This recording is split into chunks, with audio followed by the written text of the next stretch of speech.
আসসালামু আলাইকুম প্রিয় বন্ধুরা, ঈদ মোবারক, ঈদ মোবারক, ঈদ মোবারক। মালদ্বীপ প্রবাস থেকে আমার পক্ষ থেকে, মিজান অফিসিয়ালের পক্ষ থেকে সকলের প্রতি রইল ঈদের শুভেচ্ছা, ঈদ মোবারক। দেশ ও বিদেশ থেকে যে যেখান থেকে, ইউটিউব থেকে, ফেসবুক থেকে, ফেস থেকে যে যেখান থেকে আমার এই ভিডিও দেখতেছেন, সবার প্রতি রইল ঈদের শুভেচ্ছা, ঈদ মোবারক। পবিত্র রমজান শেষ করে আজকে ঈদের দিন, সবার প্রতি ঈদের শুভেচ্ছা রইল। রোজা রমজানের পবিত্রতা যারা রক্ষা করেছেন এবং যারা করতে পারেন না, সবাই আল্লাহর কাছে ক্ষমা চেয়ে নেবেন। রোজা সেহরি আল্লাহ যেন কবুল করে, চলে যাওয়া আত্মীয় স্বজনগুলো যেন আল্লাহ তাআলা জান্নাত নসিব করে। অনেকের মা বাবা, অনেকের দাদা দাদি নানা নানি চলে গেছে, সকলের প্রতি রুহ মাগফিরাতের জন্য দোয়া করবেন।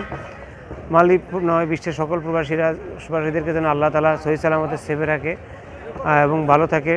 যারা প্রবাস করে তারা যেন পরিবারের দুঃখ কষ্টগুলো ভুলে থাকতে পারে, আল্লাহ যেন তাদের কষ্টগুলো ভুলে রাখায় বা তাদের মনের ভিতরে যেন আল্লাহ সান্ত্বনা দিয়ে দেয়।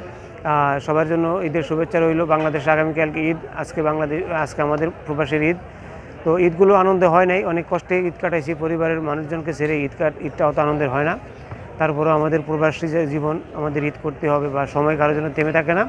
প্রিয় বন্ধুরা, সবাইকে ঈদের শুভেচ্ছা জানিয়ে সামনের দিনগুলো যেভাবে ভালোভাবে চলা যায়, মিলেমিশে থাকবেন, ঝগড়া ফ্যাসাদে জড়াবেন না, 5 ওয়াক্ত নামাজ পড়বেন। সবার প্রতি নামাজের আহ্বান জানিয়ে বিদায় রইলাম। 5 ওয়াক্ত নামাজ পড়বেন, মহান আল্লাহর কাছে সবসময় নিজের জন্য এবং বিশ্বের সমস্ত মুসলিমের জন্য দোয়া করবেন। আল্লাহ হাফেজ, দেখা হবে নেক্সট ভিডিওতে। ঈদ মোবারক, ঈদ মোবারক।